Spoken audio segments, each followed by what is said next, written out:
you have a supposition here that talks about calories, and this is really kind of the principle of the book. And it's A does not equal B does not equal C, and I'll go through that. A is Mm. the number of calories actually in the food, but Mm-hmm. that does not equal the number of calories on the side of the pack, Mm-hmm. which does not equal the number of usable calories we finally get out of the food. So the trouble is this is if I'm going to look at the input, the calories that I'm eating, and none of those numbers line up, then it's an impossible math for me to do, even if I have the information on the pack, even if I had a bomb kilometer in my house that I could burn everything I want to burn to figure it out, which I don't, and I'm not going to invest in one of those anyway. But doesn't that create this complication to the calories in, calories out model that we really can't overcome with math? I think so. Well, at least not with the math that we're using right now. And I think that's the critical thing. I mean, as you said in the very beginning, clearly they count in some description. So 200, 200 calories of French fries is twice the portion of 100 calories of French fries. Clearly, obviously that's the case. But I guess so is 200 grams of French fries greater than twice the portion of 100 grams of French fries, and no one's out here trying to compare 200 grams of French fries to 200 grams of carrots. So I think there is this thing we got to get around where we need to be thinking about sort of like the food we're eating, and while the calories have their use, okay, I think they're complicating matters because now you talk about people equating their weight to their health. People are equating the number of calories in a food to how good a food is, when that is just not the case. Because I can get a little packet of snacks and it's 100 calories, or I could eat 100 calories of chicken breast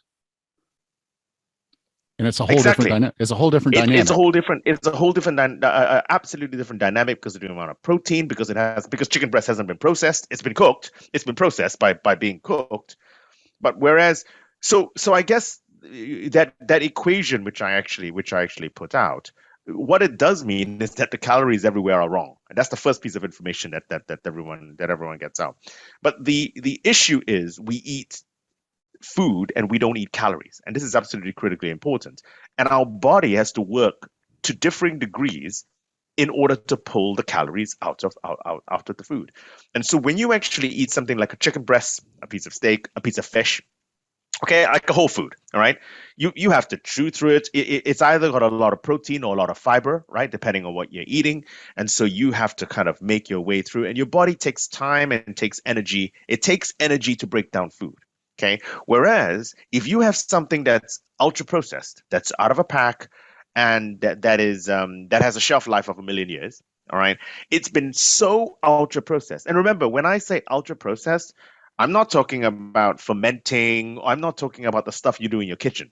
This is stuff that's done in a factory that we cannot replicate at home. Then, in effect, this procedure of ultra processing is like an external stomach. So, in other words, a lot of energy has already been in to the food and made the calories more available. So, if you have 100 calories of chicken breast, as you said, versus 100 calories of an ultra processed foods, you will end up with a lot more calories from 100 calories of an ultra processed food.